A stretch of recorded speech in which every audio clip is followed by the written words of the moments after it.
아따, 주인님들. 오늘도 잘 지내셨소? 춘심이가 또 재미나게 들려드릴 이야기가 있으니께 얼른 앉으시고 귀 쫑긋 세워두소. 그날 이름 없는 점촌의 낡은 주막에는 겨울비가 추적추적 내리고 있었답니다. 주막 안은 텅 비어 후둑거리는 빗소리와 늙은 주모의 희미한 코 고는 소리만이 나그네의 시름을 더욱더 깊게 할 뿐이었지요.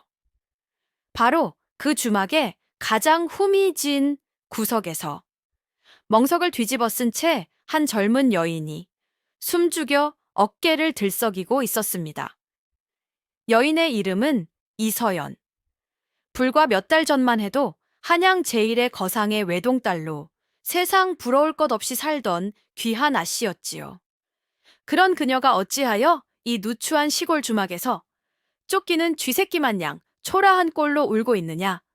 그 사연을 이야기하자면 참으로 기가 막히고 코가 막힐 노릇이었습니다. 그녀는 사랑이라 믿었던 사내에게 자신의 모든 것을, 아버지의 목숨과 가문의 재산, 그리고 자신의 이름마저도 송두리째 빼앗기고 빈손으로 쫓겨난 신세였으니까요. 흑, 아버님, 제가 잘못했습니다. 서연은 배신감과 억울함, 그리고 자신을 믿어주었던 아버지를 지키지 못했다는 죄책감에 창자가 끊어지는 듯한 고통 속에서 그저 눈물만 흘릴 뿐이었습니다. 그녀의 세상은 무너졌고 앞으로 어찌 살아가야 할지 눈앞이 캄캄하기만 했지요. 그녀가 한참을 그리 서럽게 울고 있을 때였습니다. 주막 평상에 누워 죽은 듯이 코를 골며 조는 줄로만 알았던 주모 할머니가 미동도 없이 잠꼬대처럼 한마디를 툭 하고 던졌습니다. 얘야, 사람 고쳐 쓰는 거 아니다. 버려라. 목소리는 쇳소리처럼 갈라지고 무심했지만 그 안에 담긴 내용은 비수처럼 날아와 서연의 가슴에 박혔습니다. 서연은 깜짝 놀라 고개를 들었습니다. 주모 할머니, 마을 사람들은 그녀를 그저 점촌 할매라 불렀습니다. 이 허름한 주막에서 수십 년간 막걸리를 팔아온 무기력하고 과묵한 촐로. 그녀는 하루 종일 저 평상에 누워 꾸벅꾸벅 조는 것이 일과의 전부인 듯 보였습니다. 그런 할머니가 자신의 속마음을 꿰뚫기라도 한 듯 저런 서늘한 말을 던졌으니 어찌 놀라지 않을 수 있었겠소이까. 내 신세가 처량해서 우는 것이냐, 아니면 너를 배신한 그 사내를 아직도 마음에 품고 있어 우는 것이냐. 전자라면 실컷 울어라. 허나 후자라면 그 눈물도 아까우니 당장 그치거라. 할머니는 여전히 눈을 감은 채였습니다. 하지만 그녀의 목소리에는 평범한 촐로에게서는 결코 느낄 수 없는 날카롭고도 깊은 통찰력이 담겨 있었지요. 서연은 자신도 모르게 울음을 멈추고 할머니를 멍하니 바라보았습니다. 할머니는 몸을 돌려 여전히 눈을 감은 채 마지막 한마디를 덧붙였습니다. 눈물은 약한 자의 무기이자 강한 자의 사치다. 네가 약한 자로 남고 싶다면 평생을 울며 살아라. 허나 내 것을 되찾고 싶다면 이제 눈물 대신 칼을 들어야지. 네 아비가 그리 가르치지 않았더냐? 칼을 들어라. 내 아비가 그리 가르치지 않았더냐? 그 말은 잊고 있던 서연의 과거를, 그녀 안에 잠자고 있던 또 다른 자아를 날카롭게 찔러 깨우는 주문과도 같았습니다. 서연의 눈빛이 그 순간 변했습니다. 하염없이 흐르던 눈물은 멎었고 그 자리에는 슬픔을 넘어선 차갑고도 단단한 분노의 불꽃이 이글거리기 시작했지요. 점촌 할매, 그녀는 대체 누구일까요? 어찌하여 처음 보는 자신에 대해, 그리고 자신의 아버지에 대해 이리도 잘 알고 있단 말입니까? 서연은 이 기묘하고도 비범한 노파 앞에서 자신의 운명이 새로운 국면을 맞이하고 있음을 본능적으로 직감하고 있었답니다. 점촌 할매의 정체를 알기 위해서는 시간을 조금 거슬러 올라가 서연 아씨가 어찌하여 이 험한 꼴을 당하게 되었는지를 먼저 알아야 한답니다. 서연은 본디 한양에서 제일 가는 거상으로 종이품의 관직까지 지냈던 이 판관의 금지옥엽 외동딸이었습니다. 그녀는 어려서부터 총명하고 성품이 고왔으며 아버지의 재력 덕분에 세상 부러울 것 없는 호사를 누리며 자랐지요.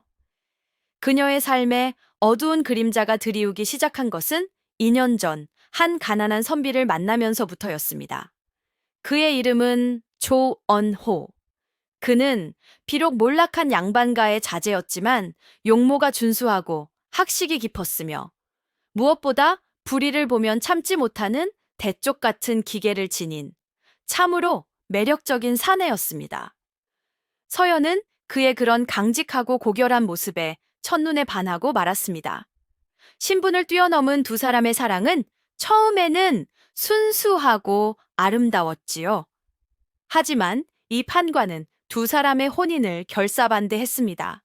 그는 평생을 시장 바닥에서 구르며 사람 보는 눈을 기른 인물이었습니다.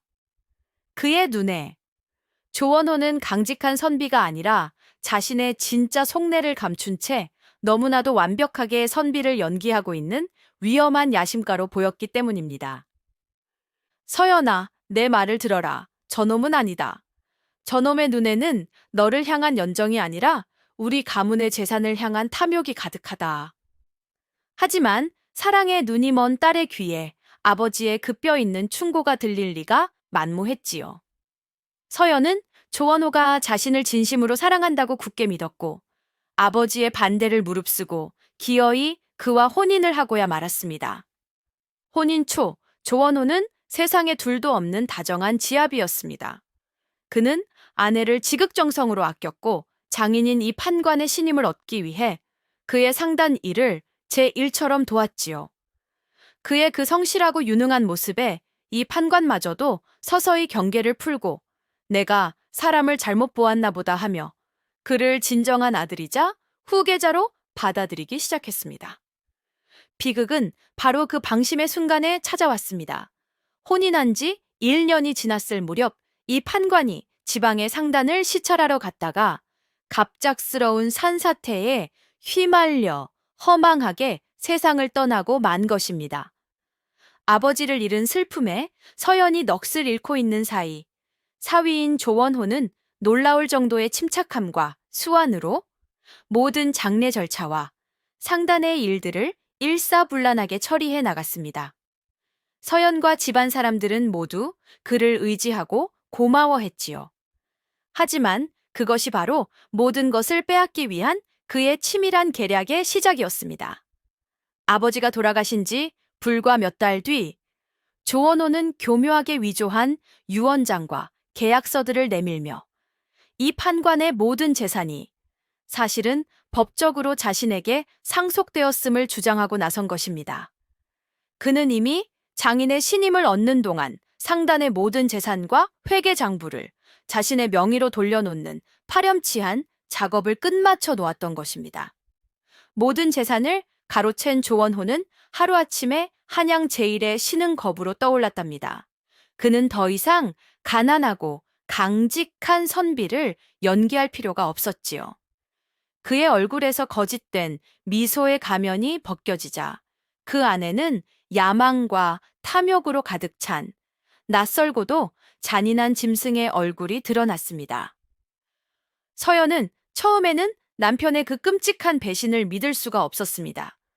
그녀는 그가 잠시 돈에 눈이 멀어 잘못된 길을 가고 있는 것이라 생각하고 눈물로 그를 설득하려 했지요. 서방님, 제발 이러지 마셔요. 아버님의 재산은 모두 드릴 테니 제발 예전에 그 강직하고 따뜻했던 서방님의 모습으로 돌아와 주셔요. 하지만 조원호는 그녀의 애원을 싸늘한 비웃음으로 짓밟아 버렸습니다. 아직도 정신을 못 차렸는가, 이 어리석은 계집. 내가 처음부터 사랑했던 것은 네가 아니라 네 아비가 가진 돈이었다. 이제 너는 내게 아무런 쓸모도 없는 텅 빈 껍데기일 뿐이야. 그의 그 잔인한 말에 서연의 세상은 완전히 무너져 내렸습니다. 그녀가 믿었던 사랑, 그녀가 지키려 했던 모든 것이 한낱 거짓 신기루에 불과했음을 깨달은 것입니다. 하지만 조원호의 악행은 거기서 그치지 않았습니다. 그는 서연의 존재 자체가 자신의 추악한 과거를 증명하는 증거라고 생각했지요. 그는 자신의 완벽한 성공에 그녀라는 오점을 남겨두고 싶지 않았습니다. 그는 서연마저도 이 세상에서 완전히 지워버릴 더욱더 끔찍한 음모를 꾸미기 시작했습니다. 그는 용한 의원을 매수하여 서연 아씨가 아버지를 잃은 충격으로 실성을 했다는 거짓 진단서를 받아냈습니다. 그리고는 주변 사람들에게 자신의 아내가 미쳐서 헛것을 보고 헛소리를 한다며 눈물로 동정을 호소하는 가증스러운 연기를 펼쳤지요. 아이고, 내 팔자야. 아내는 저리 실성을 하고 장인어른은 돌아가시고 이 모든 짐을 어찌 저 혼자 감당해야 한단 말입니까?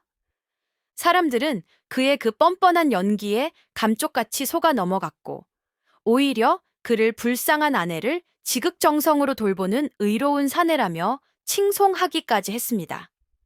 조원호는 마침내 서연을 요양이라는 핑계로 한양에서 멀리 떨어진 외딴 별채에 가두어 버렸습니다.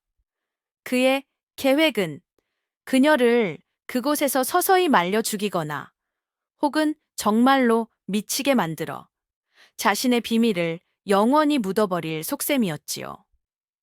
별채에 갇힌 서연은 깊은 절망 속에서 차라리 죽는 것이 낫겠다고 몇 번이고 생각했습니다.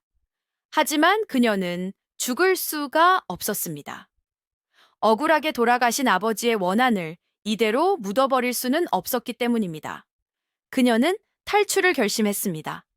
그녀는 몇 날 며칠을 굶어 쇠약해진 척 연기를 하여 감시를 소홀하게 만든 뒤 마침내 폭풍우가 몰아치던 어느 날 밤 필사적인 도주를 감행했습니다. 그녀는 며칠 밤낮을 굶주림과 추위 그리고 추격자들에 대한 공포 속에서 정처 없이 헤맸습니다.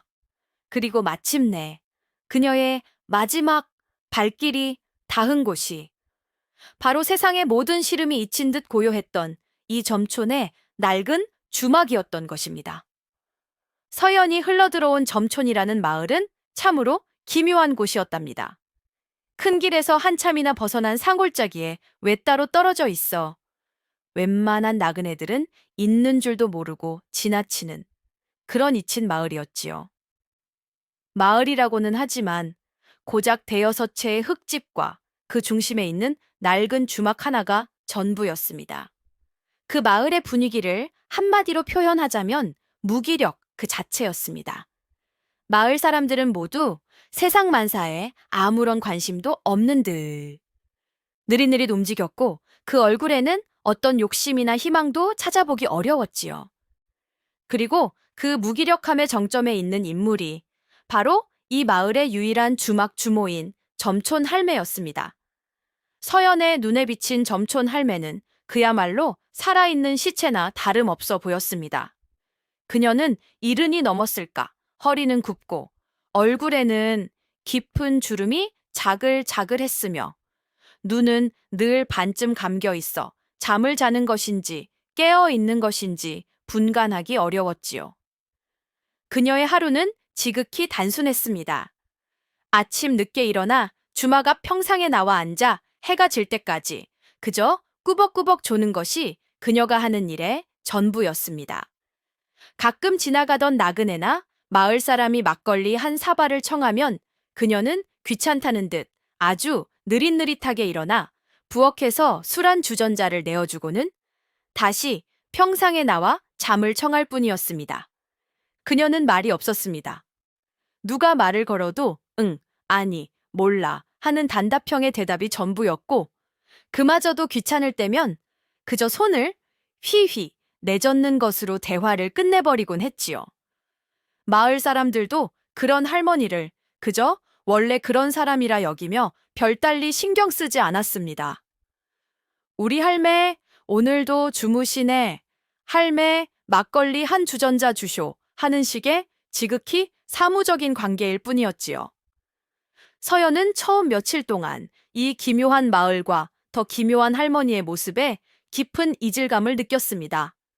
그녀가 살아온 한양은 온갖 욕망과 암투, 그리고 생존을 위한 치열함이 들끓는 곳이었습니다.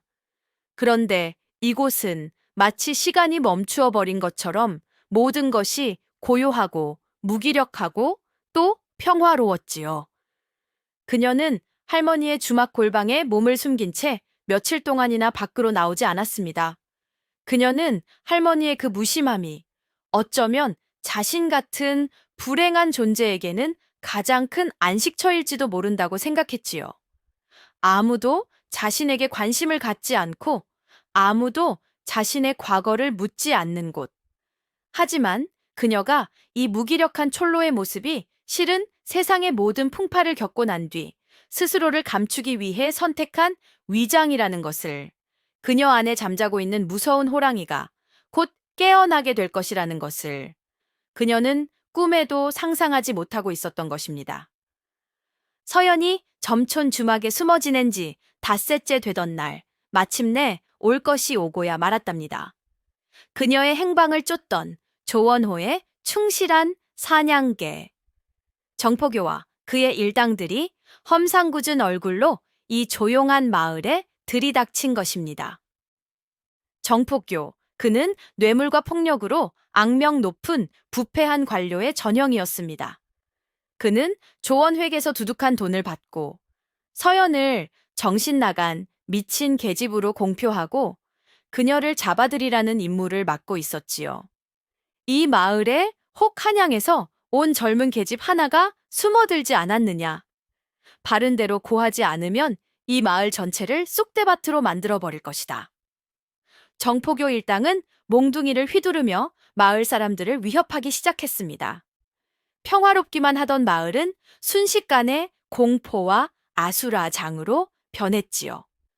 겁에 질린 마을 사람들은 주막 안쪽에 숨어 있는 서연을 향해 슬금슬금 눈짓을 하기 시작했습니다. 결국 정포교는 주막 안으로 쳐들어와 골방에 숨어 떨고 있는 서연의 머리채를 거칠게 잡아챘습니다. 찾았다, 이 미친년.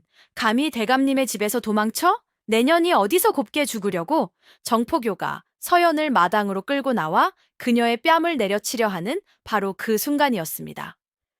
여느 때처럼 평상에 누워 코를 골며 자는 줄로만 알았던 점촌 할매가 여전히 눈도 뜨지 않은 채 잠꼬대처럼 나지기 한마디를 던졌습니다. 어이, 젊은 양반. 그 목소리는 너무나도 작고 힘이 없었지만 이상하게도 모든 사람들의 귀에 똑똑히 들렸습니다. 자네, 오른쪽 어깨에 담이 단단히 들렸구먼. 어젯밤에 잠을 잘못 잤나 봐. 오늘 밤 잠 못 이루고 꽤나 고생 좀 하겠어. 잘못하면 그 팔 평생 못 쓰게 될지도 모르겠는걸. 정포교는 자신의 앞길을 막는 것도 아니고 그저 잠꼬대 같은 헛소리나 짓거리는 늙은 할머니를 보고는 어이가 없어 코웃음을 쳤습니다. 웬 늙은이가 죽고 싶어? 환장을 했나? 시끄럽다. 이 노망난 할망구야. 내년의 목숨은 저 계집을 처리하고 나서 거두어 주마.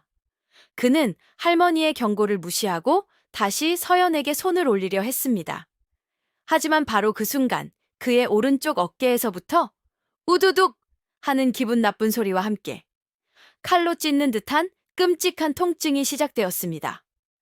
크악, 내 어깨. 정포교는 비명을 지르며 서연의 머리채를 놓고 자신의 어깨를 부여잡았습니다. 그의 팔은 마치 마비라도 된 것처럼 전혀 움직이지 않았고 통증은 점점 더 심해져 식은땀이 비오듯 흘러내렸지요. 대장님, 괜찮으십니까? 부하들이 놀라 달려왔지만 속수무책이었습니다. 정포교는 공포에 질린 눈으로 여전히 평온하게 잠들어 있는 듯한 점촌 할매를 쳐다보았습니다. 우연일까? 아니, 우연이라고 하기에는 너무나도 정확하고 기묘했습니다. 그는 이 늙은 할머니가 결코 평범한 촐로가 아님을 본능적으로 직감했지요. 에잇, 젠장, 오늘은 재수가 없구나. 일단 후퇴한다. 정포교와 그 일당은 알 수 없는 공포감에 휩싸여 꽁무니를 빼고 줄행랑을 쳐버렸습니다. 그리고 정말로 그날 밤 정포교는 팔이 떨어져 나가는 듯한 극심한 통증으로 뜬 눈으로 밤을 새우며 고통스러워했다고 하더이다. 정포교 일당이 혼비백산하여 물러간 뒤 주막에는 다시 정적이 찾아왔답니다. 서연은 흙바닥에 주저앉은 채 여전히 평상에 누워 미동도 없는 점촌 할매를 경이로움과 두려움이 뒤섞인 눈으로 바라볼 뿐이었지요.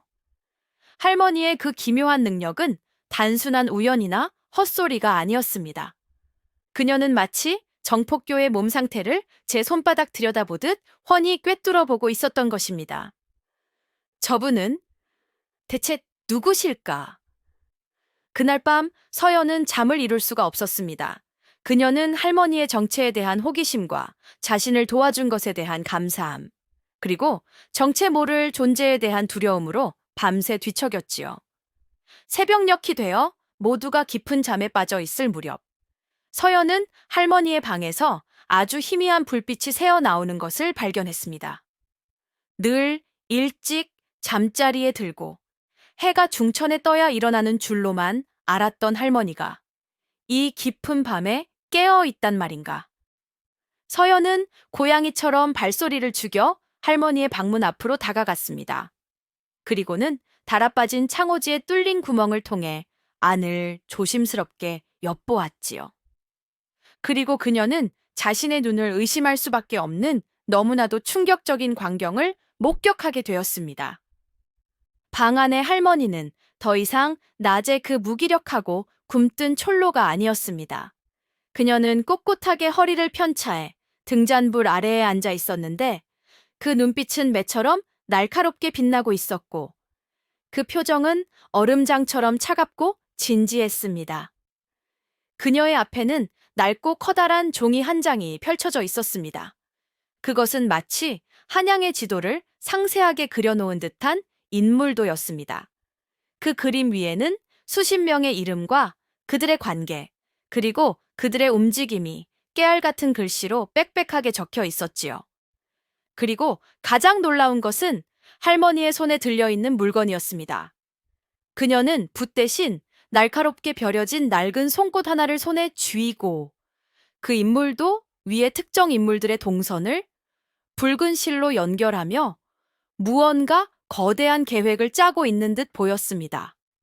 서연은 숨을 멈췄습니다. 그녀는 깨달았습니다. 저 할머니는 결코 평범한 주막 주모가 아니라는 것을. 그녀의 저 무기력한 모습은 자신의 진짜 정체를 숨기기 위한 완벽한 위장이었다는 것을. 바로 그때 할머니가 갑자기 그림에서 눈을 떼고 서연이 엿보고 있는 방문 쪽을 정확히 노려보았습니다. 마치 처음부터 그녀가 거기 있다는 것을 다 알고 있었다는 듯이. 얘야, 들어오너라. 언제까지 거기서 엿보고 있을 참이냐. 할머니의 그 서늘한 목소리에 서연은 온몸이 얼어붙는 듯 했습니다. 그녀는 도망칠 수도 숨을 수도 없었지요. 그녀는 떨리는 손으로 방문을 열고 안으로 들어설 수밖에 없었습니다. 그녀는 이제 이 노파의 거대한 비밀 속으로 한 걸음 더 깊이 발을 들여놓게 된 것입니다. 서연이 방 안으로 들어서자 점촌 할매는 아무 일도 없었다는 듯 다시 인물도를 내려다보며 자신의 일에 몰두할 뿐이었답니다. 그녀는 서연에게 자리를 권하지도 그렇다고 나가라고 말하지도 않았지요. 그저 그녀의 존재를 무시하는 듯한 그 침묵이 서연의 숨을 더욱더 옥죄어 왔습니다. 한참의 정적이 흐른 뒤 할머니가 마침내 그림에서 눈을 떼지 않은 채 나직이 물었습니다.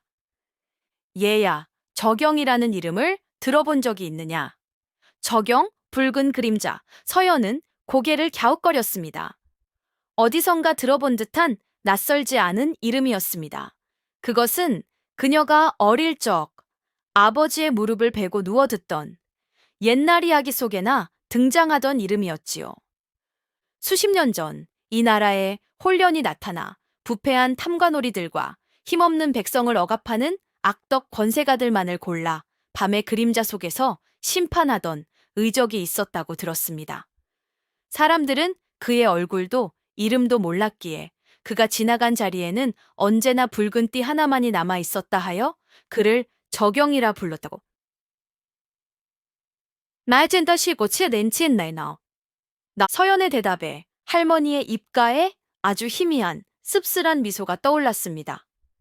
그래, 바로 나다. 할머니는 송곳을 내려놓고 처음으로 서연을 똑바로 쳐다보았습니다. 그녀의 눈은 더 이상 졸음에 겨운 늙은이의 눈이 아니었습니다. 그 안에는 수십 년의 피비린내 나는 세월과 수많은 원한과 회한이 깊은 강물처럼 담겨 있었지요. 내가 바로 그 적영이다. 서연은 자신의 귀를 의심했습니다. 눈앞에 이 허리 굽은 늙은 할머니가 전설 속의 그 대단한 의적이자 해결사였다니. 할머니는 자신의 과거를 덤덤하게 털어놓기 시작했습니다. 그녀는 본디 뛰어난 무예를 지닌 무관의 딸이었으나 억울하게 아버지를 잃고 복수를 위해 밤의 세계에 몸을 던졌다고 합니다. 그녀는 수십 년간 적영이라는 이름으로 법이 심판하지 못하는 악인들을 자신만의 방식으로 심판하며 억울한 이들의 원한을 풀어주며 살아왔다고 했지요. 허나 그림자로 사는 삶은 고독한 법이다. 내 손에 피를 묻히면 묻힐수록 내 마음 또한 황폐해져 갔지. 결국 나는 모든 것에 환멸을 느끼고 이 세상에서 가장 외지고 조용한 이곳으로 숨어들어 죽은 듯이 살아왔던 것이다. 그녀는 서연을 꿰뚫어 보는 듯한 눈으로 바라보며 말을 이었습니다. 헌데 내년을 보니 내 잊고 있던 옛 생각이 되살아나는구나. 네, 아비, 이 판관. 그는 내 젊은 시절 유일하게 나를 믿어주고 나의 복수를 도와주었던 의로운 벗이었다. 할머니는 한숨을 쉬었습니다. 그리고 내 놈의 그 파렴치한 지아비 조원호의 가문은 과거 내 아버지를 죽음으로 내몬 원수 집안의 먼 반계 혈족이지. 내가 그 뿌리까지 뽑아버리지 못하고 떠나온 것이 평생의 한이었는데 결국 그 썩은 뿌리에서 또 다른 독버섯이 자라나 내 벗의 딸까지 해치게 되었으니 이 또한 악연이라면 악연이로구나. 오랜 세월 감춰져 있던 자신의 정체와 서연과의 기구한 악연을 모두 털어놓은 점촌 할매, 아니 적영은 잠시 깊은 침묵에 잠겼답니다. 그녀는 마치 수십 년 만에 꺼내놓은 자신의 과거의 무게를 스스로 가늠해보고 있는 듯 보였지요. 서연 역시 너무나도 엄청난 진실 앞에서 아무런 말도 하지 못하고 그저 할머니의 얼굴만 멍하니 바라볼 뿐이었습니다. 전설 속의 영웅이 바로 자신의 눈앞에 이 허름한 주막에 늙은 주모의 모습으로 앉아있다니. 침묵을 깬 것은 할머니였습니다. 그녀는 서연을 향해 이전과는 비교할 수 없는 진지하고도 날카로운 눈빛으로 물었지요. 얘야, 이제 내게 묻겠다. 너는 앞으로 어찌 살아갈 참이냐? 그것은 단순한 질문이 아니었습니다. 그것은 서연의 남은 인생을 결정지을 운명의 갈림길을 제시하는 질문이었습니다. 이대로 모든 것을 포기하고 이 시골 구석에서 이름 없는 여인으로 평생을 숨죽여 살아갈 셈이냐? 아니면 할머니의 눈이 벼려놓은 칼날처럼 번뜩였습니다. 내 눈물을 스스로 닦고 네 손으로 직접 너를 짓밟은 그놈들에게 피해 대가를 치르게 할 셈이냐. 선택은 내 몫이다. 서연은 망설였습니다. 그녀의 마음속에는 두려움이 있었습니다. 또다시 그 끔찍한 세상으로 돌아가 거대한 원수와 맞서 싸운다는 것은 상상만으로도 벅찬 일이었습니다. 차라리 이대로 모든 것을 잊고 이 조용한 마을에서 살아가는 것이 더 현명한 선택일지도 모릅니다. 하지만 그녀의 눈앞에 아버지의 피 묻은 얼굴이 그리고 자신을 비웃던 남편의 그 잔인한 얼굴이 번갈아 떠올랐습니다. 그녀의 손이 자신도 모르게 주먹을 굳게 움켜쥐었습니다. 그녀의 피 속에 잠자고 있던 아버지로부터 물려받은 강인한 무인의 피가 뜨겁게 끓어오르기 시작했습니다. 하고 싶습니다. 서연이 떨리는 목소리로 하지만 단호하게 대답했습니다. 제 손으로 직접 그놈들의 죄를 묻고 아버지의 원한을 갚고 싶습니다. 그녀의 그 대답에 할머니의 입가에 수십 년 만에 처음으로 만족스러운 미소가 떠올랐습니다. 좋다. 그 도끼, 그 눈빛. 그래야 내 벗의 딸답지. 할머니는 자리에서 일어나 방구석의 낡은 괴짝을 열었습니다. 그리고 그 안에서 붉은 비단으로 곱게 싼 작은 책 한 권과 지도 몇 장, 그리고 온갖 기기묘묘한 도구들이 담긴 꾸러미를 꺼내 서연의 앞에 내려놓았지요. 내 눈물을 닦고 싶으냐? 그렇다면 내 손으로 직접 복수해라. 울고 있을 시간에 칼을 갈고 독을 배워라. 네가 가야 할 그 지옥 길의 길잡이가 되어주마. 내가 가진 모든 기술과 지혜, 그리고 내 평생의 경험을 너에게 모두 전수해주겠다. 허나 그 길은 고되고 험할 것이다. 한 번 발을 들이면 다시는 예전으로 돌아올 수 없는 피와 눈물의 길이 될 것이다. 그래도 가겠느냐? 서연은 망설임 없이 괴짝을 향해 자신의 손을 뻗었습니다. 그녀의 눈에는 더 이상 두려움이 없었습니다. 오직 차갑고도 뜨거운 복수의 불꽃만이 활활 타오르고 있었을 뿐입니다. 그날 밤 이후 점촌의 낡은 주막은 두 여인의 비밀스러운 수련장이 되었답니다. 낮에는 그들은 여전히 세상 물정 모르는 무기력한 주모와 순진한 하녀를 연기했습니다. 하지만 해가 지고 모두가 잠든 밤이 되면 두 사람은 무서운 스승과 혹독한 제자로 돌변하여 지옥과도 같은 훈련을 시작했지요. 할머니, 아니, 스승 적영의 훈련 방식은 참으로 독하고 무자비했습니다. 그녀는 서연에게 단 하루의 휴식도 단 한 번의 위로도 허락하지 않았습니다. 복수란 마음으로 하는 것이 아니다. 몸으로 하는 것이다. 내 몸이 강철보다 더 단단해지고 독사보다 더 날렵해지기 전까지는 복수를 입에 담을 자격조차 없다. 그녀는 가장 먼저 서연의 허약한 몸을 단련시키는 것부터 시작했습니다. 매일 밤 서연은 무거운 모래주머니를 발목에 차고 수백 번의 뜀뛰기와 수천 번의 목검 휘두르기를 반복해야만 했습니다. 그녀의 온몸은 비명을 질렀고 손바닥은 갈기갈기 찢겨 피가 났지만 스승은 눈 하나 깜짝하지 않았지요. 게으름 피우지 마라. 내 아비와 지아비가 저승에서 너를 보고 있다. 기초 체력이 어느 정도 다져지자 본격적인 기술 훈련이 시작되었습니다.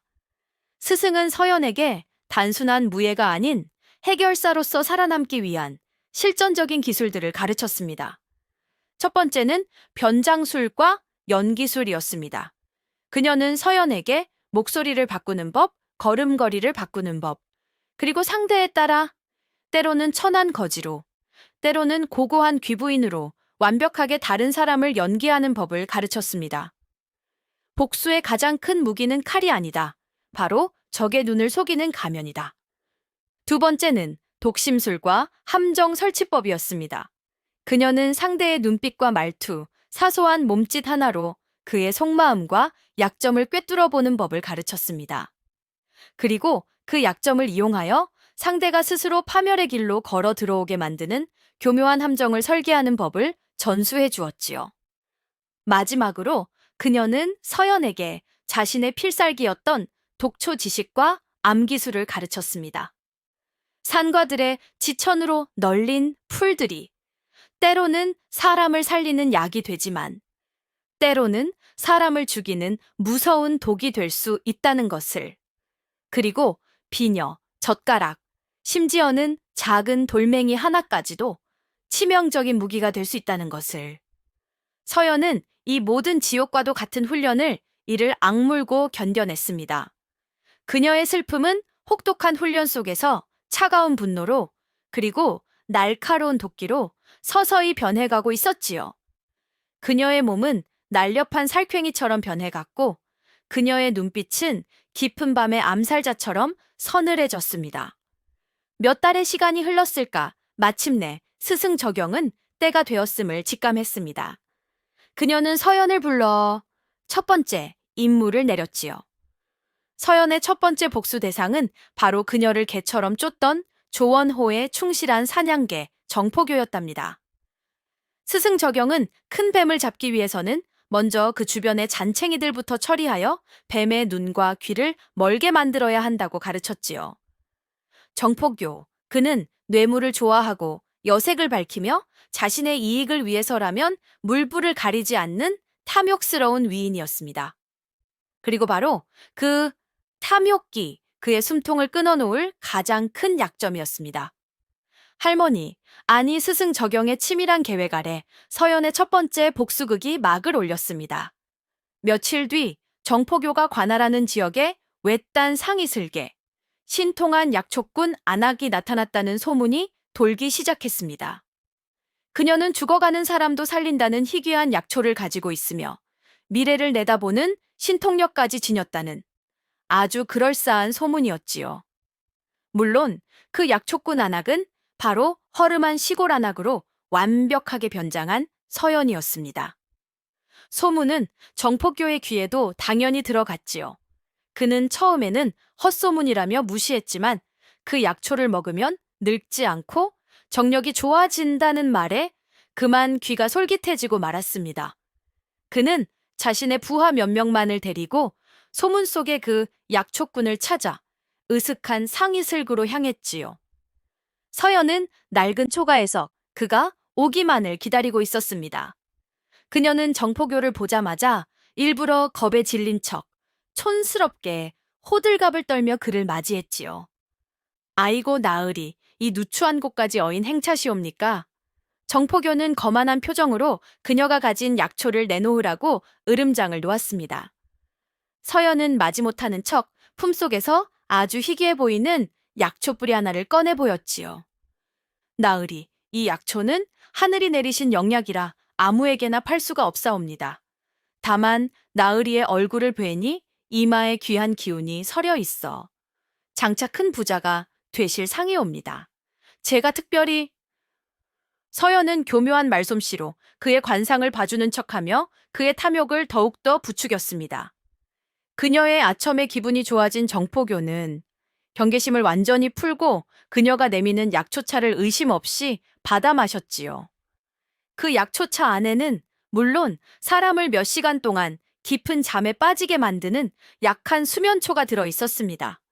정포교와 그의 부하들이 약 기운에 취해 골아떨어지자 서연의 눈빛이 차갑게 변했습니다. 그녀는 조심스럽게 정포교의 품을 뒤져 그가 조원호와 내통하며 주고받은 뇌물 수수 내역이 적힌 비밀 장부를 빼내는 데 성공했지요. 그것이 끝이 아니었습니다.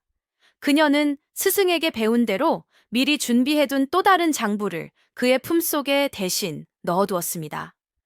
그 장부에는 정포교가 조원호의 뒤통수를 치고 그의 재산을 가로채기 위해 다른 세력과 내통하고 있다는 아주 그럴싸한 거짓 정보들이 적혀 있었지요. 모든 일을 마친 서연은 약초와 함께 연기처럼 그곳에서 사라졌습니다. 잠에서 깨어난 정포교는 비밀 장부가 사라진 것을 알고는 혼비백산했지만 이미 때는 늦은 뒤였습니다. 며칠 뒤 그의 비리 장부는 익명의 투서와 함께 관에 전달되었고 그는 모든 관직을 박탈당하고 옥에 갇히는 신세가 되었지요. 또한 조원호는 정포교의 품에서 발견된 장부를 보고는 그가 자신을 배신했다고 굳게 믿게 되어 옥에 갇힌 그를 더욱더 철저하게 짓밟아 버렸다고 합니다. 복수의 첫걸음을 성공적으로 마친 서연과 스승 적영은 잠시 숨을 고르며 다음 단계를 준비하기 시작했답니다. 그들의 다음 목표는 조원호의 눈과 귀를 완전히 멀게 만들고 그의 심장부로 다가갈 수 있는 길을 닦는 것이었지요. 이를 위해 스승 적영은 수십 년간 잊고 지냈던 자신의 과거 인맥들을 하나둘씩 불러 모으기 시작했습니다. 그녀가 적영이라는 이름으로 활동하던 시절 그녀의 도움을 받았거나 그녀와 함께 일했던 밤의 세계에 속한 그림자들이었지요. 이제 묵은 빚을 갚을 때가 되었다. 스승의 그 한마디에 전국 각지에 흩어져 있던 그림자들이 약속이라도 한 듯 점촌의 낡은 주막으로 모여들기 시작했습니다. 그들 중에는 한양 저작거리의 모든 소문을 주무르는 발빠른 이야기꾼도 있었고 쥐도 새도 모르게 남의 주머니를 터는 신기의 손을 가진 소매치기도 있었으며 어떤 자물쇠에든 열 수 있는 열쇠장이 그리고 사람의 글씨를 귀신같이 흉내내는 서리 출신 위족군까지. 그들은 비록 신분은 천했지만 각자의 분야에서는 최고의 기술을 가진 전문가들이었습니다. 그들은 모두 과거에 적영에게 목숨을 빚지거나 큰 은혜를 입었던 자들이었습니다. 그들은 적영이 다시 움직이기 시작했다는 소식에 기꺼이 그녀의 부름에 응했지요. 스승 적영은 그들 앞에서 자신의 유일한 제자인 서연을 소개했습니다. 이 아이는 내 마지막 임무를 함께할 동지이자 나의 후계자다. 지금부터 이 아이의 눈이 되고 귀가 되어 우리가 함께 저 교활한 뱀의 목을 칠 수 있도록 힘을 보태다오. 그림자들은 서연의 그 연약해 보이는 모습에 처음에는 반신반의했지만 그녀의 눈빛에 서린 차가운 도끼와 스승을 쏙 빼닮은 그 강인한 기계에 이내 고개를 숙이고 그녀를 새로운 주인으로 인정했습니다.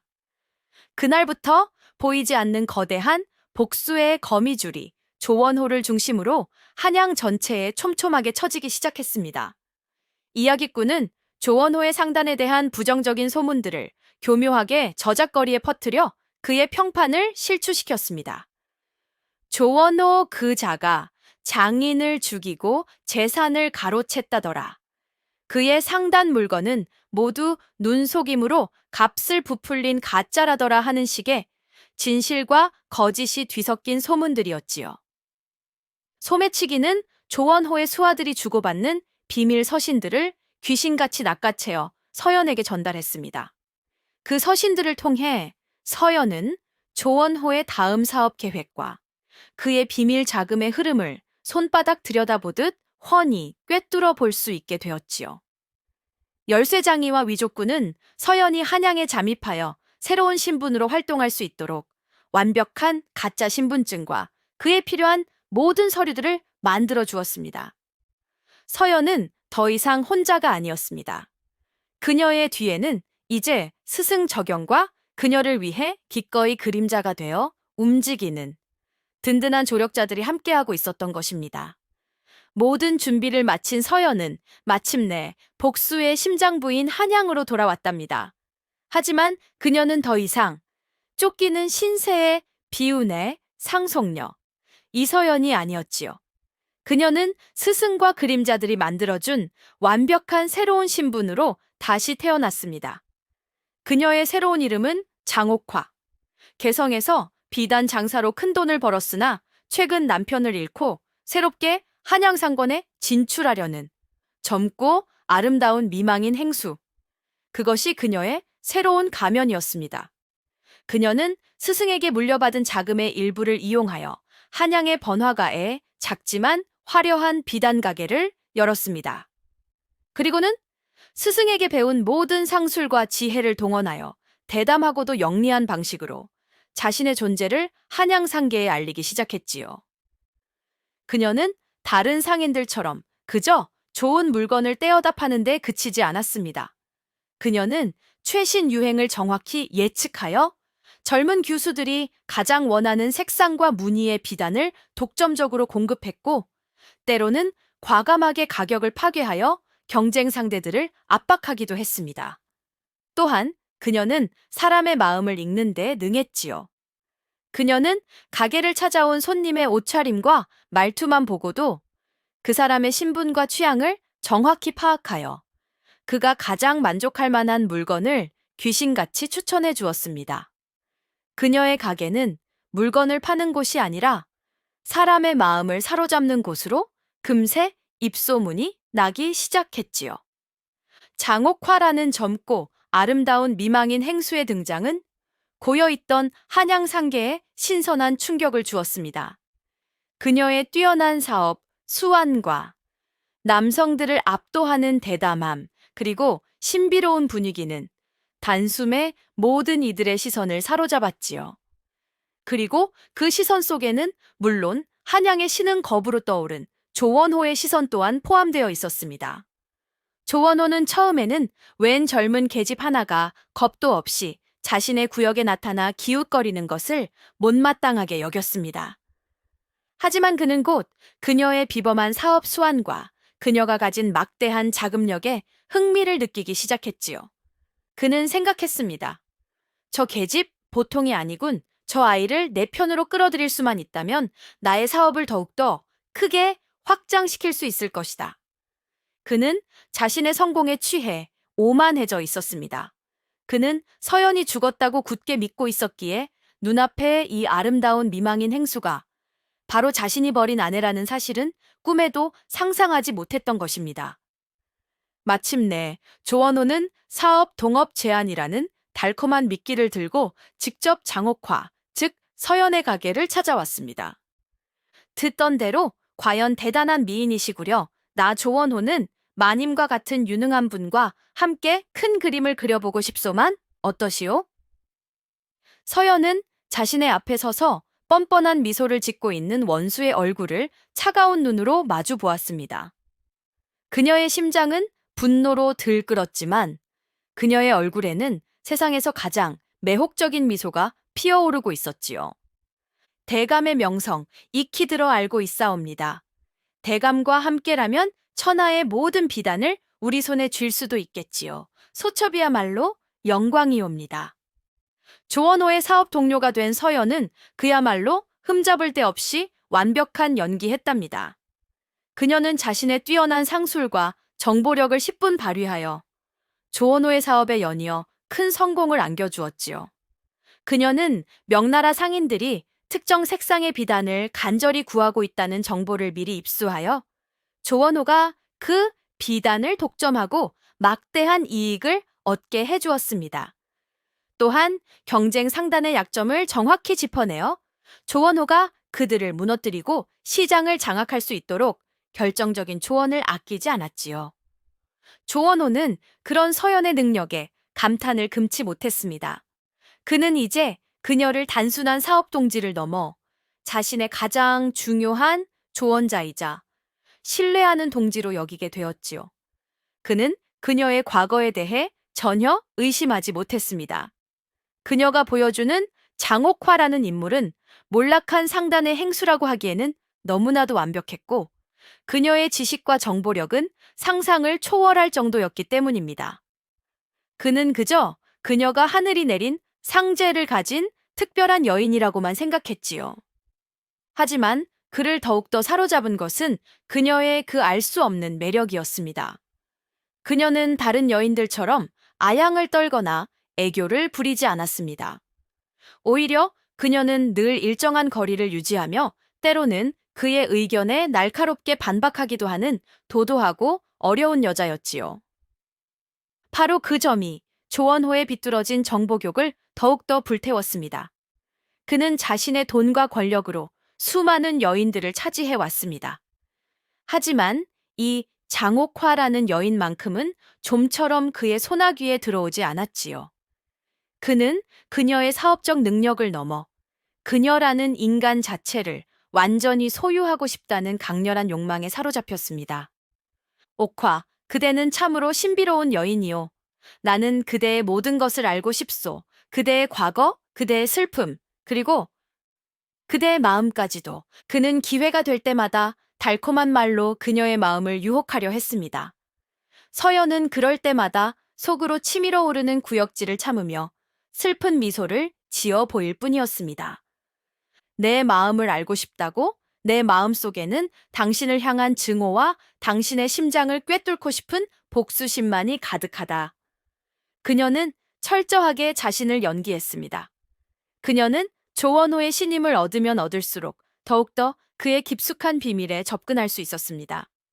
그녀는 이제 그의 사업 동지로서 그의 서재를 자유롭게 드나들 수 있는 유일한 외부인이 되었지요. 그녀의 복수는 이제 마지막 단계를 향해 차근차근 나아가고 있었던 것입니다. 원수와의 재회, 그것은 그녀에게 있어 매 순간이 고통이고 매 순간이 위기였습니다. 하지만 그녀는 견뎌냈습니다. 자신의 앞에 서서 자신을 전혀 알아보지 못한 채 사랑을 속삭이는 저 파렴치한 사내의 얼굴을 보며 그녀는 자신의 복수가 반드시 성공할 것임을 확신하고 있었기 때문입니다. 서연의 삶은 그야말로 아슬아슬한 외줄 타기와도 같았답니다. 그녀는 해가 떠 있는 동안에는 한양상계에 떠오르는 별이자 조원호의 가장 총애하는 사업 동지인 행수 장옥화로 살아야 했습니다.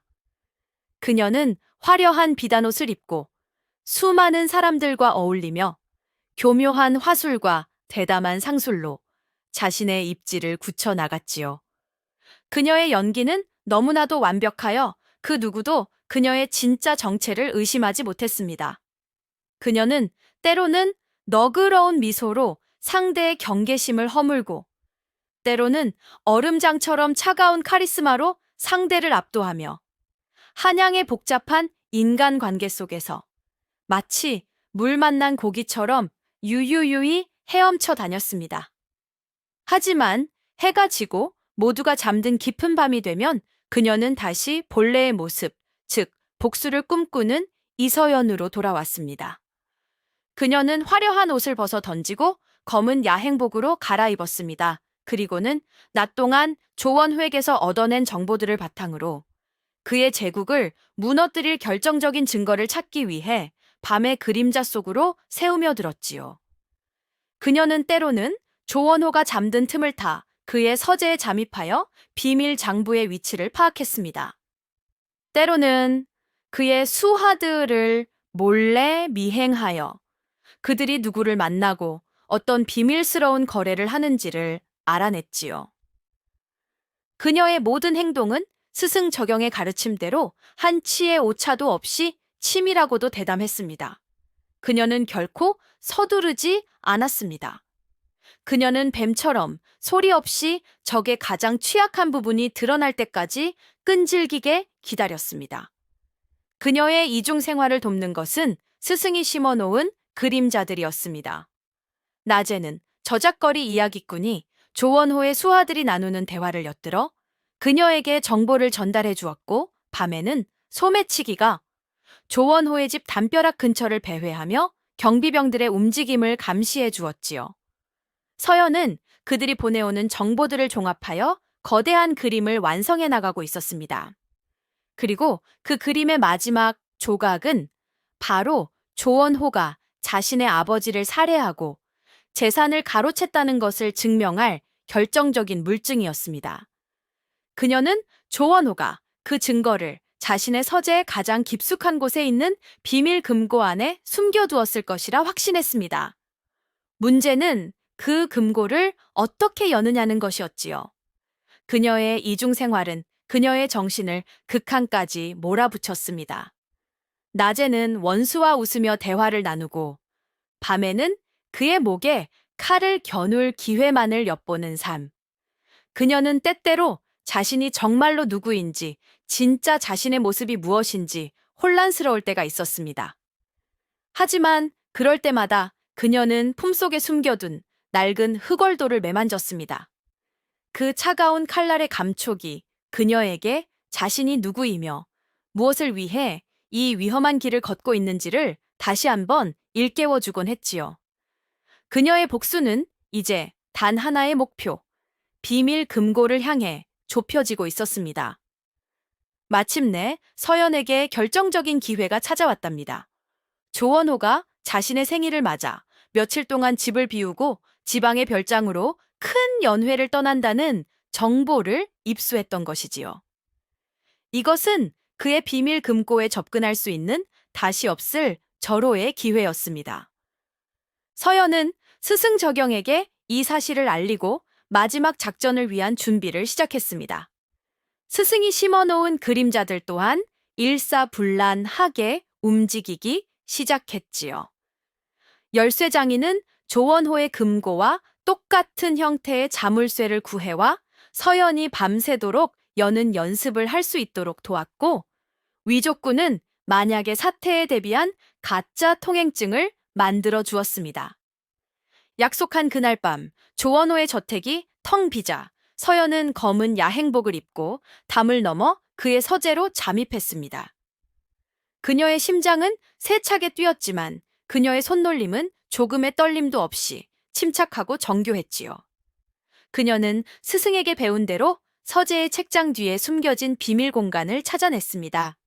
그리고 그 안에 묵직한 강철로 만들어진 문제의 그 비밀 금고가 모습을 드러냈지요. 제발, 제발 열려야 한다.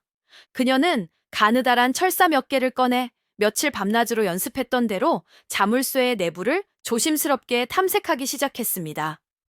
식은땀이 등줄기를 타고 흘러내렸고 시간은 야속하게만 흘러갔습니다. 얼마나 지났을까 마침내 딸깍 하는 세상에서 가장 아름다운 소리와 함께 묵직한 금고의 문이 열렸습니다. 서연은 떨리는 손으로 금고 안을 살폈습니다. 그 안에는 온갖 금은보화와 함께 그녀가 그토록 찾아 헤매던 아버지의 죽음에 대한 진실이 담긴 서류 뭉치가 들어 있었습니다.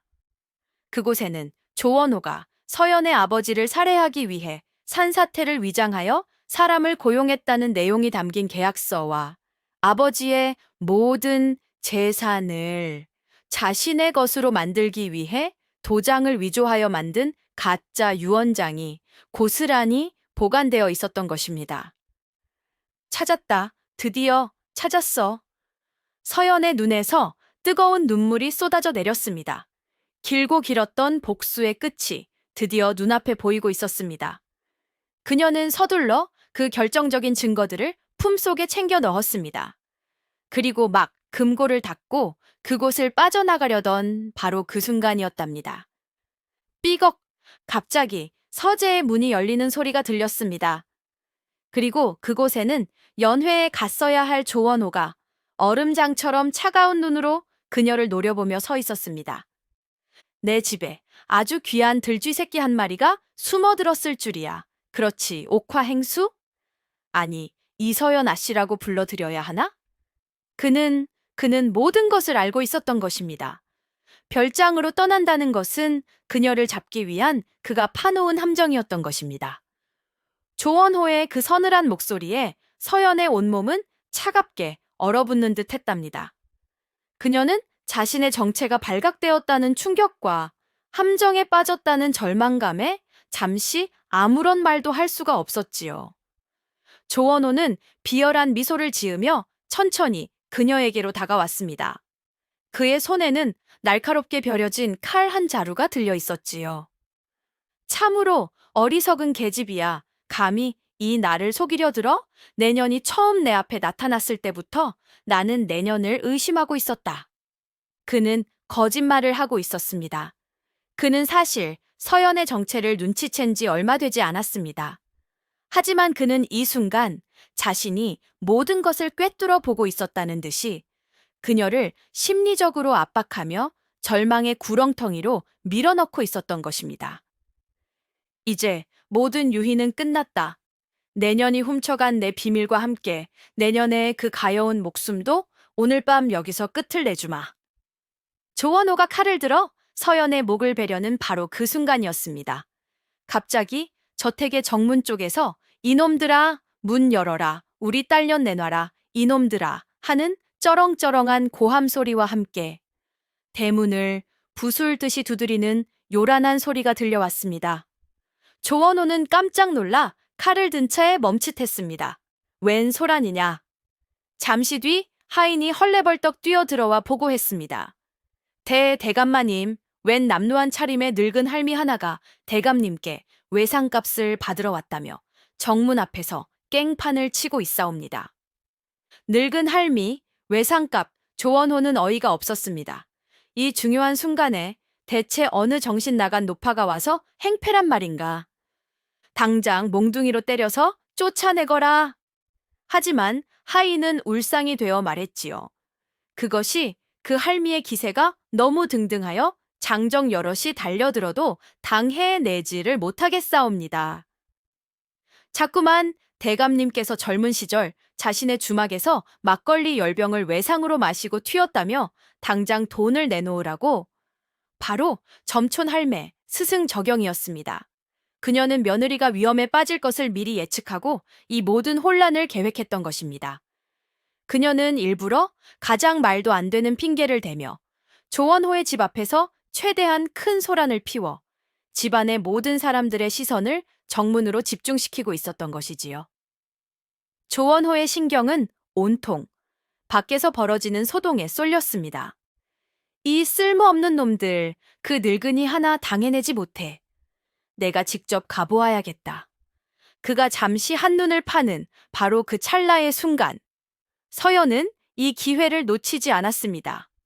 그녀는 품속에서 작은 연막탄 하나를 꺼내 바닥에 퍽 하고 터뜨렸습니다. 순식간에 서재안은 자욱한 연기로 가득 찼고 조원호는 콜록콜록 이 인연이 하며 당황하여 허우적거렸지요. 그 틈을 타 서연은 열려있던 창문을 통해 비호처럼 몸을 날려 칠흑 같은 어둠 속으로 연기처럼 사라져 버렸습니다. 증거를 모두 빼앗기고 눈앞에서 서연마저 놓쳐버린 조원호는 그야말로 이성을 잃고 미친 듯이 날뛰었답니다. 그는 자신의 모든 것이 끝장날 위기에 처했음을 직감했지요. 그 증거들이 조정에 들어가는 날에는 그는 모든 재산과 명예를 잃고 참수형을 면치 못할 것이 뻔했습니다.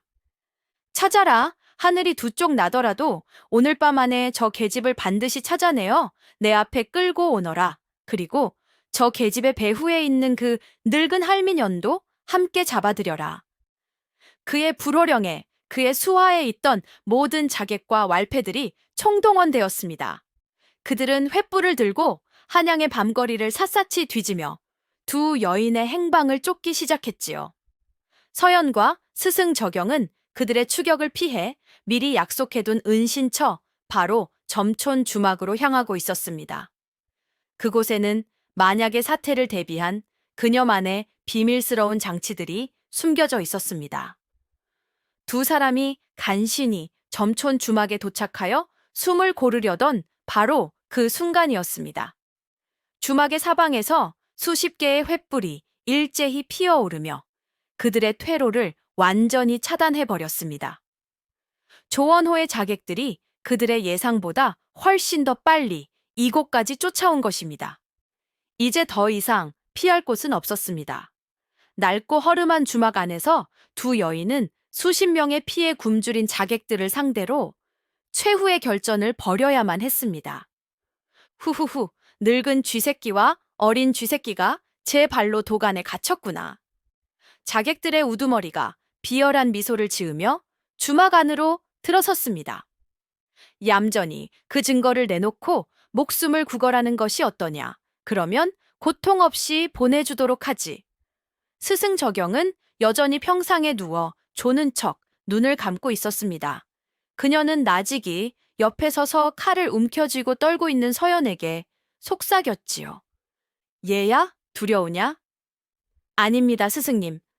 그래, 두려워 마라. 저놈들은 그저 칼만 믿고 날뛰는 하룻강가지들에 불과하다. 진짜 싸움은 칼로 하는 것이 아니라 머리로 하는 것이야. 그리고 이곳은 나의 마당이다. 그 말을 끝으로 스승 적영이 수십 년 만에 처음으로 평상에서 천천히 몸을 일으켰습니다. 그녀의 굽었던 허리는 놀랍게도 꼿꼿하게 펴져 있었고 그녀의 반쯤 감겨있던 눈은 칠흑 같은 어둠 속에서도 형형하게 빛나고 있었습니다. 주막 안으로 들이닥친 자객들은 자리에서 일어난 점촌 할매의 모습을 보고는 잠시 주춤했답니다. 낮에 보았던 그 무기력하고 굼뜬 촐로가 아니었습니다. 그녀의 온몸에서는 감히 범접할 수 없는 서늘하고도 압도적인 기세가 뿜어져 나오고 있었기 때문이지요. 그녀는 더 이상 평범한 노파가 아니었습니다. 그녀는 수십 년의 잠에서 깨어난 전설적인 해결사, 적영 그 자체였습니다. 오랜만에 늙은 몸을 좀 풀어봐야겠구나. 적영은 나직이 읊조리며 자신의 허리춤에 차고 있던 붉은색 허리띠를 풀어 양손에 고리처럼 말아 쥐었습니다. 그것은 그녀의 상징과도 같은 무기, 적영편, 붉은 그림자 채찍이었습니다. 자객들이 비웃으며 그녀에게 달려드는 바로 그 순간 적영의 몸이 믿을 수 없는 속도로 움직이기 시작했습니다. 그녀는 늙은 나이라고는 도저히 상상할 수 없는 날렵하고도 유연한 몸놀림으로 자객들의 칼날을 춤을 추듯 피하며 그들의 품으로 파고들었습니다. 그녀의 싸움 방식은 정통 무예와는 달랐습니다. 그녀는 힘으로 맞서는 대신 주막 안의 모든 지형지물들을 자신의 무기처럼 활용했지요. 그녀는 술 항아리를 걷어차 적의 발을 묶었고 평상을 뒤엎어 방패로 삼았으며 천장에 매달아 놓은 마른 명태 꾸러미를 휘둘러 적들의 시야를 가렸습니다. 또한 그녀의 손에 들린 붉은 채찍은 뱀처럼 살아 움직이며 적들의 손목과 발목을 휘감아 그들을 무력화시켰지요. 주마가는 그야말로 아수라장이 되었습니다. 자객들은 이 기상천외하고 굴욕적인 공격에 당황하여 허우적거릴 뿐 힘 한 번 제대로 써보지 못하고 쓰러져 나갔습니다. 서연 역시 스승의 그 압도적인 모습에 잠시 넋을 잃고 바라보다가 이내 정신을 차리고 싸움에 합류했습니다. 그녀는 스승이 만들어준 혼란의 틈을 놓치지 않고 자객들의 배후를 공격하기 시작했지요. 스승과 제자, 늙은 호랑이와 젊은 암사자. 두 여인은 서로의 등을 맞대고 완벽한 호흡을 보여주며 피에 춤을 추었습니다. 스승이 판을 흔들고 길을 열면 제자가 그 길을 따라 적의 심장을 꿰뚫었지요. 얼마나 지났을까? 마침내 주막 안에는 신음하며 쓰러져 있는 자객들 외에는 서 있는 자가 아무도 없게 되었습니다. 적영과 서연, 두 여인은 거친 숨을 몰아쉬며 서로를 마주 보았습니다. 그리고는 말없이 승리의 미소를 지어 보였지요. 길고 길었던 복수의 마지막 관문을 마침내 그들 자신의 힘으로 넘어선 것입니다. 점촌 주막에서의 최후의 결전이 끝난 다음 날 아침, 한양의 포도청 앞에는 붉은 보자기에 싼 상자 하나가 아무도 모르게 놓여 있었답니다. 그 상자 안에는 우의정 조원호의 모든 죄악, 즉 살인 교사와 재산 강탈, 그리고 그 외에 온갖 비리들이 낱낱이 기록된 증거들이 고스란히 담겨 있었지요.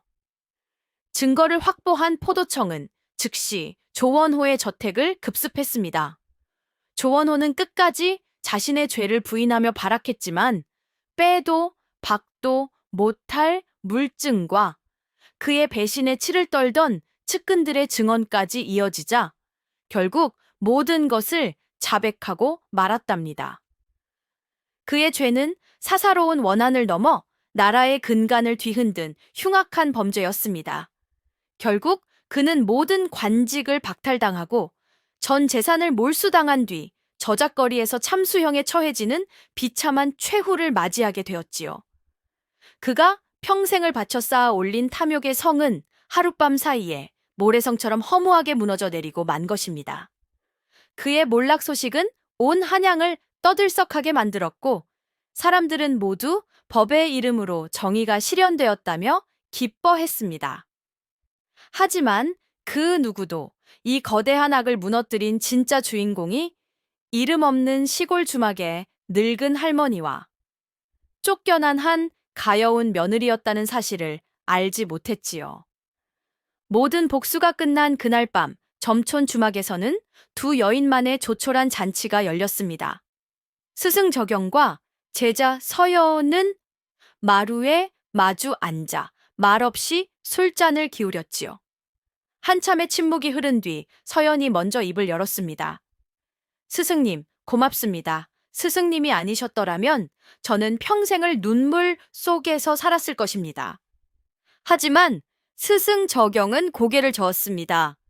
아니다, 얘야. 내가 한 것은 그저 네 안에 잠자고 있던 불씨에 바람을 조금 불어넣어 주었을 뿐이다. 이 모든 것을 해낸 것은 바로 너 자신의 의지였다. 그녀는 자신의 허리춤에 차고 있던 낡은 붉은 띠를 풀어 서연의 손에 쥐어주었습니다. 그것은 바로 수십 년간 그녀가 적영으로서 활동하며 자신의 정체를 상징했던 바로 그 띠였습니다. 나는 이제 늙고 지쳤다. 나의 시대는 끝났다. 이제부터는 네가 이 띠의 새로운 주인이 되어라. 그것은 적영의 이름을 그리고 그 이름에 담긴 정의를 제자인 서연에게 물려주겠다는 마지막 유언과도 같은 말이었습니다. 모든 복수를 끝내고 스승의 모든 것을 물려받은 서연은 하지만 스승의 뒤를 이어 밤의 해결사가 되지는 않았답니다. 그녀의 마음속에는 피비린내 나는 복수의 삶이 아닌 새로운 꿈이 자라나고 있었기 때문이지요. 그녀는 조원회에서 되찾은 막대한 재산을 모두 자신처럼 억울한 사연을 가진 힘없고 가난한 사람들을 위해 사용했습니다. 그녀는 고아들을 위한 글방을 열었고 병든 이들을 위한 약방을 지었으며 굶주리는 이들을 위해 곳간을 열어 아낌없이 쌀을 나누어 주었지요. 그리고 그녀 자신은 여전히 점촌의 낡은 주막을 지키며 평범한 주모의 삶을 살아갔습니다. 스승 적영은 그런 제자의 모습을 더없이 자랑스럽고 평온한 미소로 지켜보았습니다. 그리고 몇 해 뒤, 마치 긴 잠에 빠지듯 제자의 품에 안겨 조용히 눈을 감았다고 합니다. 그녀는 평생을 그림자 속에서 고독하게 살아왔지만 마지막 순간에는 자신을 진심으로 이해하고 따라주는 단 한 명의 제자를 얻었으니 더 이상 여한이 없는 삶이었을 것입니다. 스승이 떠난 뒤 서연은 주막의 새로운 주인이 되었습니다. 하지만 밤이 되면 그녀는 스승이 남긴 붉은 띠를 허리에 두르고 제2의 적영으로 다시 태어났습니다. 하지만 그녀의 방식은 스승과는 달랐습니다. 그녀는 더 이상 악인의 목숨을 빼앗는 심판자가 아니었습니다. 그녀는 자신의 막대한 재력과 그림자들의 정보력을 이용하여 억울한 이들이 스스로의 힘으로 일어설 수 있도록 보이지 않는 곳에서 돕는 수호자가 되어 주었지요. 억울한 누명을 쓴 자에게는 그의 결백을 증명할 증인을 찾아주었고, 탐관오리에게 모든 것을 빼앗긴 자에게는 그가 다시 일어설 수 있는 자금을 대주었으며, 힘 있는 자에게 억압받는 자에게는 그들의 목소리가 세상에 닿을 수 있도록 길을 열어주었습니다. 그녀는 결코 자신의 모습을 드러내지 않았습니다. 하지만 세상 사람들은 어둡고 부조리한 세상 속에서도 여전히 정의가 살아있음을, 그리고 자신들을 지켜보는 붉은 그림자가 존재함을 굳게 믿게 되었다고 합니다. 자, 주인님들, 오늘 춘심이가 들려드린 점촌 할매의 이야기는 여기까지랍니다. 한 여인의 슬픈 복수극으로 시작되었지만 마침내 더 큰 정의와 사랑으로 승화된 참으로 가슴 벅찬 사연이 아니었소이까. 부디 주인님들께서도 자신의 삶 속에서 불의에 맞서는 용기와 약자를 돕는 따뜻한 마음을 잃지 마시기를 이 춘심이가 간절히 바라겠소이다. 다음에 또 재미난 이야기 보따리 들고 찾아뵙겠습니다. 고맙소이다.